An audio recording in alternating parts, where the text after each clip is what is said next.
دنیا کے پہلے میڈیکل کالج میں جو کتاب پڑھائی گئی وہ آپ ہی کی قوم کے عبداللہ ابن سینا کی ایک کتاب تھی القانون فی الطب، جس کا ٹرانسلیشن انگریزی میں کینن آف میڈیسن کر کے کیا گیا اور دنیا کے پہلے میڈیکل کالج میں مسلمان کی لکھی ہوئی کتاب پڑھائی گئی۔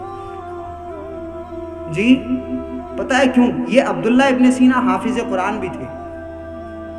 اس زمانے کے جو ہمارے جامعات تھے، چاہے وہ جامعہ نظامیہ ہو، جامعہ فاطمہ ہو، دارالحکمہ ہو، بیت الحکمہ ہو، اس زمانے کے جو ہمارے ادارے تھے، ان اداروں میں جو طلبہ تھے وہ صرف کرائے پہ قرآن خوانی کرنے کے لیے نہیں لائے جاتے تھے۔ اس زمانے کے جو مدرسے تھے وہ ویل ڈسپلن تھے۔ اس زمانے کے جو مدرسے تھے، ایک طرف ان مدرسوں میں فقہ اور تفسیر کی تعلیم ہو رہی ہے تو دوسری طرف اسی مدرسے میں میڈیکل سائنس کی بھی ہو رہی ہے۔ اسی مدرسے سے نکلنے والا بچہ حافظ قرآن بھی ہوتا تھا اور اسی مدرسے سے نکلنے والا بچہ حافظ قرآن کے ساتھ ساتھ میں اس زمانے کا شاندار طبیب اور حکیم بھی ہوتا تھا۔ ایک ڈاکٹر گزرے ہیں جن کو ابن الہیثم کہا جاتا ہے، اگر آپ ان کا نام سرچ کریں گے گوگل پہ تو وہ الہیزن کہے جاتے ہیں۔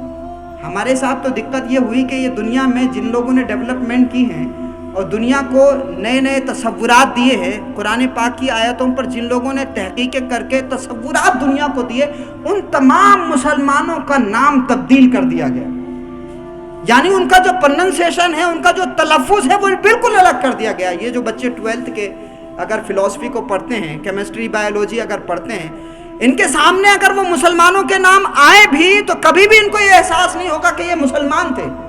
ابن الہیثم کو الہیزن کہا جاتا ہے، تو جب الہیزن سنیں گے تو ظاہر ہے مسلمان جیسا تصور تو نہیں آتا۔ تو جب اس تاریخ کو ہمارے طلبہ، ہمارے بچوں کو پڑھایا جاتا ہے تو ان کو لگتا ہے کہ دنیا کی ڈیولپمنٹ کی تاریخ میں ہمارا تو کوئی کنٹریبیوشن ہی نہیں ہے۔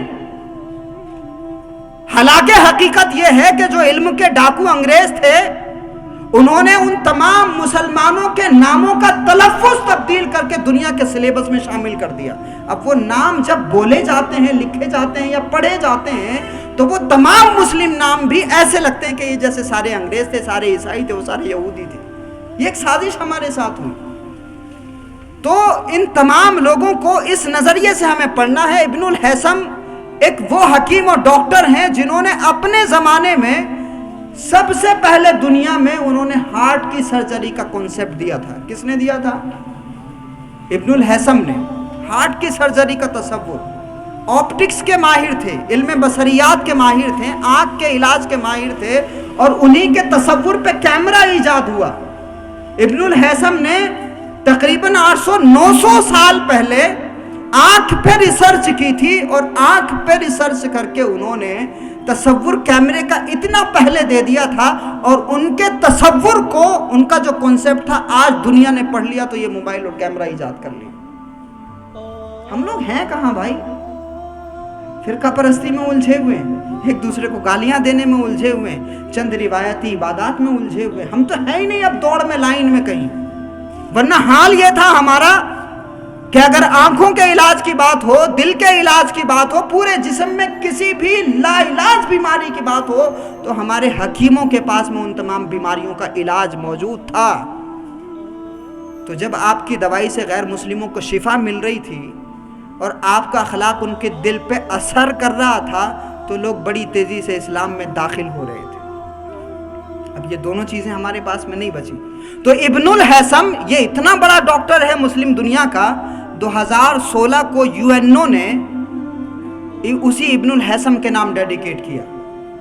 میڈیکل سائنس میں کس کا سب سے زیادہ کنٹریبیوشن ہے اور سائنس کی فیلڈ میں مسلم دنیا میں کس کا سب سے زیادہ کنٹریبیوشن ہے، UN نے یہ پروجیکٹ دیا تھا، اور جب اس پر ریسرچ کی گئی تو ابن الہیثم کا نام آیا اور پورا 2016 اسی کے نام ڈیڈیکیٹ کیا گیا۔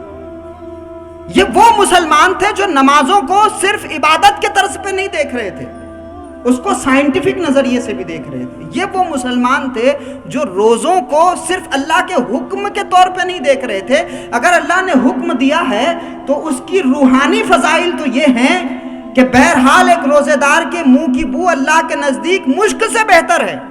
لیکن یہ جو مسلمان تھے جو تحقیقیں کر رہے تھے، غور و فکر کر رہے تھے کہ مالک نے جس نے ہمیں کھانا دیا، نعمتیں دی، جو رزاق مطلق ہے، اس نے ہمیں بھوکا رہنے کا حکم کیوں دیا؟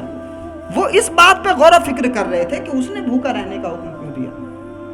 اپنے اپنے زمانے میں مسلمانوں نے ریسرچز کی